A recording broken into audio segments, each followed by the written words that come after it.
Hello, it's time for the F major chord. Let's try it. So the F major chord, this was a bit of a tough one for me. Here's the F major chord, right? Let's start with a C chord. All right, we have a C chord, 5 strings. And we're just going to transplant the second and third fingers over to the next set of adjacent strings. Let's try it. So your third finger goes over here to the D string. Ta-da! Your middle finger goes over to the second fret of the G string. Your first finger, this is what was hard for me. Your first finger has to lay down flat and cover the first fret on the B and the E string. Look at that. That's what you're doing. You're making a bar.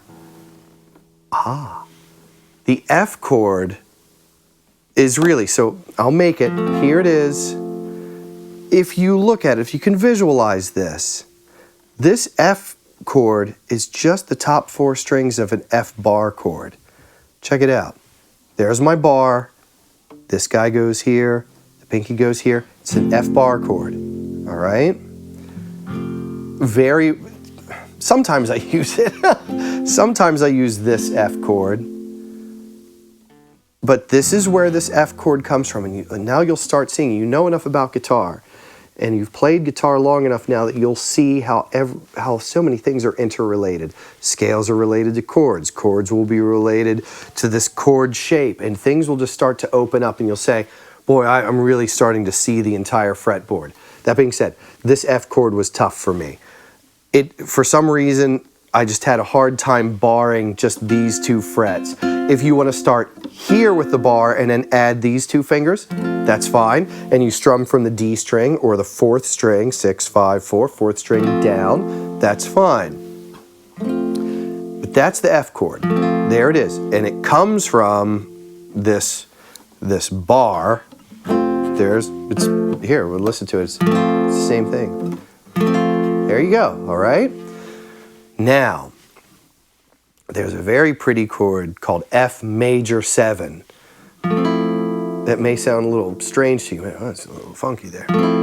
There's an F major 7. It's beautiful. Once your ear gets used to that, the major 7 chord may become your favorite chord. For a while, major 7 chords are just, oh, it's so bright and springy and fresh and just lovely. They're butterflies and everything's so colorful. So that's what major 7 chords sound like to me. So there's a major 7 chord. And with the major 7, all it is an F chord, but just bring your first finger up and let the open E string ring out. So it's third finger, 3rd fret of the D string, second finger, 2nd fret of the G string, first finger, 1st fret of the B string, or the 2nd string, and then the high E string, or the 1st string, is open. There it is. So if you see an F chord, you know you have that. If you see an F major 7 chord, this is your first major 7 chord, I think. It might be, we might have done C major 7. There we go. There we go. F and F major 7. So where did it come from? Do it one more time with you. Make a C chord. And this is a direct route to the F major 7 chord. C chord. Move the 3rd finger over a fret. Move the middle finger over a fret. Strum the top 4 strings. You have yourself an F major 7 chord. If you want just flat out F major, just bar that first finger. Or if you go, oh, I know the whole thing. Sometimes you don't need the whole thing if you're playing a song. You need to make a quick change. If you need a quick little motion that doesn't require, the sound governs it, right? The sound is what tells us what we're going to do. Do I want that big low end on that F chord, or do I just want the top? What am I looking for? It's the sound that you are looking for, or the sound of the composer, the songwriter. Oh, I want to learn how to play that song, and that's the shape that he used to play that song. Great, that's the one you use. So you now know an F chord. Let's go practice them. And there's some really gorgeous chord progressions. And when you play these chord progressions, you know, when you're away from your phone or your computer and you just have time to spend alone with your guitar, and you're just playing, or in a band situation, you want to vamp on something, you know, the other guitar player, hey, you know, I used to do this all the time. I would play chords, and my friend would take a solo, or take the lead, and play single note things. Then he would play chords for me, and I would solo. I would play things, and then that's how we would trade ideas, and we would do that, you know, once a month. And of course, my band, we would meet a whole lot more than that.